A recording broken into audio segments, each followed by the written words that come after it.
আসসালামু আলাইকুম আপুরা, ভাই ও বন্ধুরা, কেমন আছেন সবাই? আমি তো আলহামদুলিল্লাহ ভালো আছি। আপনাদের মাঝে আজকে আমি ছোট্ট একটা টিপস নিয়ে এসেছি। সেটা হচ্ছে রসুন কীভাবে ছিলতে হয়। অনেকে জানেন না রসুন ছিলা, তাই রসুন খাওয়ার ভয়ে রসুন লাগবে বিধায় অনেক শাক সবজি রান্না করতে চায় না, হাত জ্বলবে, ছিলতে গেলে হাতে লাগবে, চারিতে লাগবে। সেই জন্য আজ আমি আপনাদের মাঝে সেইটাই দেখাবো কীভাবে ছিলতে হয়। এই তো দেখুন, প্রত্যেকটা রসুনের খোসা আমি এইভাবে খুলে নিয়েছি। আর এইটাই দেখানোর চেষ্টা করছি যে এই রসুনগুলো আমি কীভাবে ছিলি। এই তো দেখুন, আমার রসুন পেঁয়াজ ছিলতে ছিলতে আমার হাতগুলো এগুলো নষ্ট হয়ে গেছে। এগুলো আমার লেবু দিয়ে ঘষলে সুন্দর হবে। তবে আশা করি যে আপনাদের হাত এরকম হবে না। আমি কাজও করি, অনেক কাজ করি, সেই জন্য আমার হাত এরকম। তো আমার হাতে এমনি ক্লিন আছে। আপনারা কী ভাবেন আমি জানি না।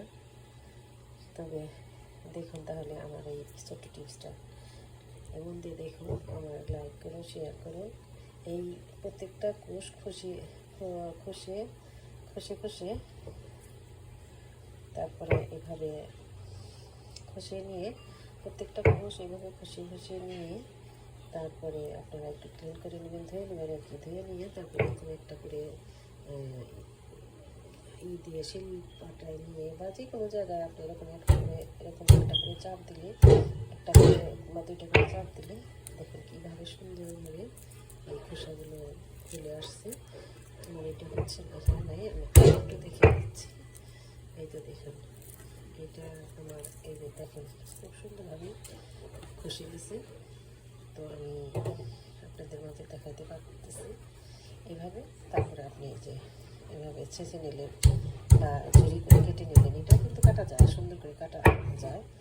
তো কাটতে কাটলে খুব সহজেই আপনি রসুন ছিলা এবং ছেঁচা হয়ে যাবে।